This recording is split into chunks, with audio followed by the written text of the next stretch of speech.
The story I will tell you today was an adventure I DM'd for my players. Its setting is in the Islands of Sina-Una, D&D 5e compatible. I hope you enjoy the story. The island of Timanduk has always been a hot pot of everything. We got Malakat dragonborns, Balatkayo half-orcs, sea raiders, grave robbers, spirits and creatures of all kind. In fact, I am a Baliti elf, born from the great Baliti tree of this land, so it is no surprise that with such a gathering of diverse powers, something darker and sinister would also come to our island. Not too long ago, I joined the Order of Volcanic Clerics.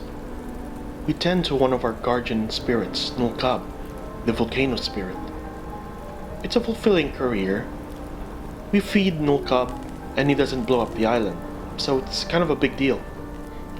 But I always thought that with my abilities, I could do more to help the island.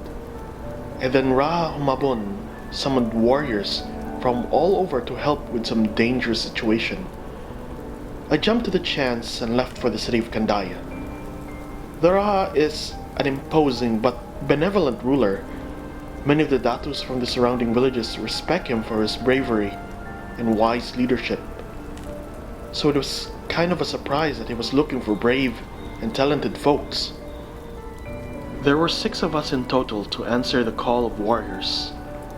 Some of them a bit sketchy, but they do all look to be powerful in their own right. A ranger who smells of the sea, a warlock who I suspect is a follower of the Celestial Eaters. Might wanna watch out for that one. A grung who looks to be so sketchy that it feels like he is ready to just snatch something from the Raha's palace. Great spirits, I hope he doesn't. Then we also have a Carabao Tiefling who I think is a local headhunter. A water genasi druid from the Order of Waterfall Druids from the Cove. Finally, someone with a good reputation. And then me. We were escorted to the Raha's palace where we met him and his advisor, Babaylan Saha. According to the Raha, an important delegation from the Ashen Fields village is coming to Kandaya. But the problem is that a strange animal attack was reported near the area in which this delegation is to pass. The Raha's Timawas warriors in that area could not find the creature and are requesting for aid. That's where we come in. Of course, the Raha promised compensation and a reward for her troubles. I immediately agreed to the task, along with the other 5. We set out to the east of Kandaya where the attack happened. When we arrived, a crowd had been gathering at a hut. The Timawas warriors were trying to calm down the situation when a big dragonborn Timawas spotted us.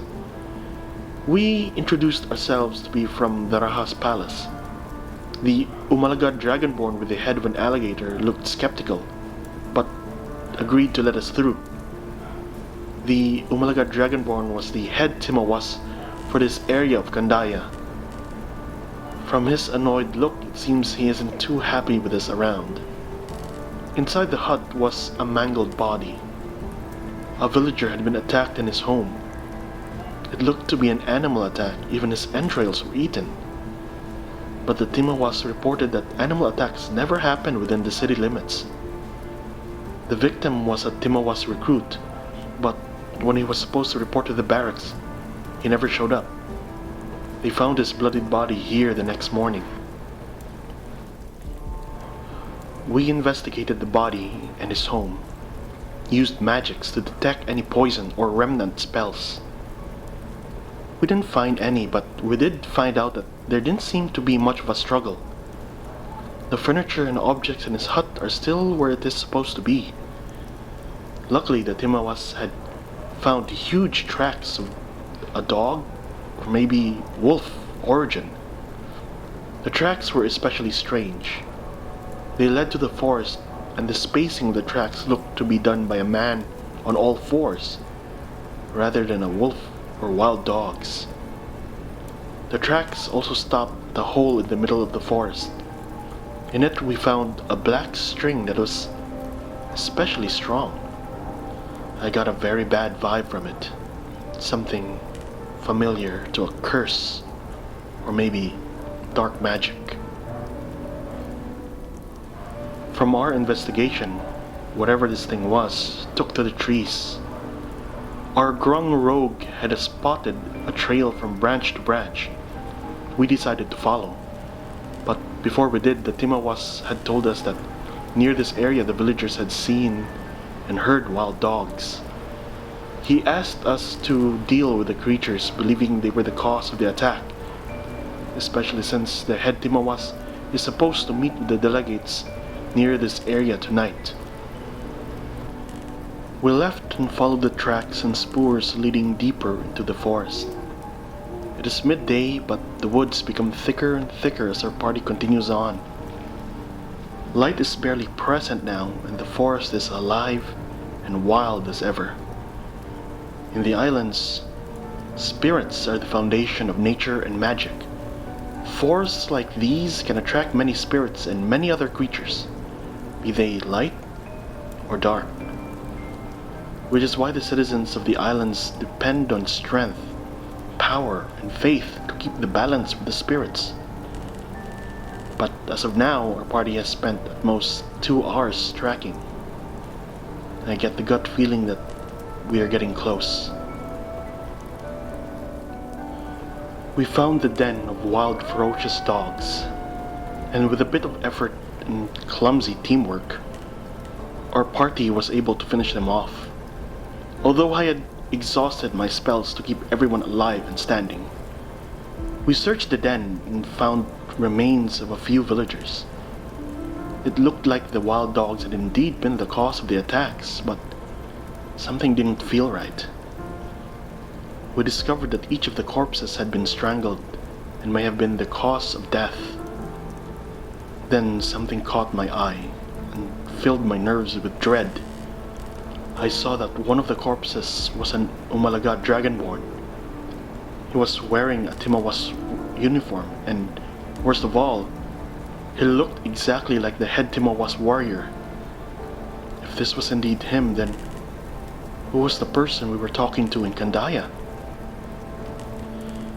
Everything seemed to click. The black string, the huge dog tracks, the fake Malakat dragonborn, the feeling of a curse. We're dealing with a Malakat Aswang, shapeshifters who can take the form of their victims to hide amongst the villagers. And he is supposed to meet the delegates tonight on the road. They are in danger. We rushed back as fast as we could. Unfortunately, the dark forest was no easy place to travel. We had taken some wrong routes and had to double back. We lost valuable time, but were able to reach the outskirts of the forest.